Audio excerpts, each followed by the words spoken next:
প্রধানমন্ত্রী, তার পর্যন্ত এই মেসেজ পৌঁছে গেছে, এই দেশের আলেম ওলামাদের সাথে বিয়াদবি করে নয়, আলেমদেরকে সম্মান দিয়েই রাষ্ট্র পরিচালনা করতে হয়।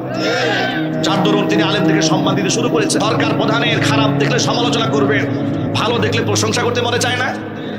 এটা সংকীর্ণ মনতা আমাদের। অনেকেই বলেন, দুই একটা প্রশংসা করলে বলে এই হুজুর তো অমুকের দালাল হয়ে গেছে, উনি বিএনপির দালাল, অমুকের দালাল, তমুকের দালাল। দালাল ত্যাগ দেওয়ার আগে নিজের দিকে একটু আয়না দিয়ে দেখো। তুমি তো জালেম, ভালো দেখলে যদি প্রশংসা না করো তাহলে ভালো কাজে সে উৎসাহিত হবে না। গোটা জাতির কাছে মেসেজ পৌঁছে গেছে, এদেশের আলেম ওলামা জাতির শ্রেষ্ঠ সন্তান, জাতির শ্রেষ্ঠতম রাহবার। জাতির দুর্দিনে সবার আগে আলেমরাই ঝাঁপিয়ে পড়ে।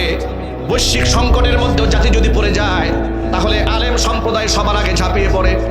তার বড় প্রমাণ করোনাকালীন সময় আপনারা দেখেছেন এদেশের সাধারণ মানুষের পাশে আলেমদের কত বড় অবদান।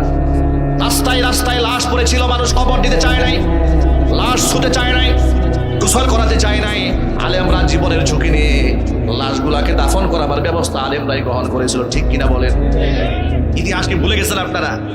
এরপরে আপনাদের এই যে কুমিল্লা, ফেনী অঞ্চলে লক্ষ্মীপুরে যখন বন্যা দেখা দিল, সর্বপ্রথম এদেশের আলেম সমাজের ত্রাণ নিয়ে আপনাদের পাশে দাঁড়িয়েছে।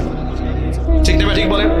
শুধুমাত্র সুন্নাহ ফাউন্ডেশন থেকে শেখ আহমদুল্লাহ একজন আলেম মানুষ, তার নেতৃত্বে 120 কোটি টাকার ত্রাণ শুধু এই অঞ্চলে দেওয়া হয়েছে। এগুলা তো মিডিয়াতে হাইলাইট করে প্রচার করা হবে না, কারণ এর সাথে আলেম জড়িত।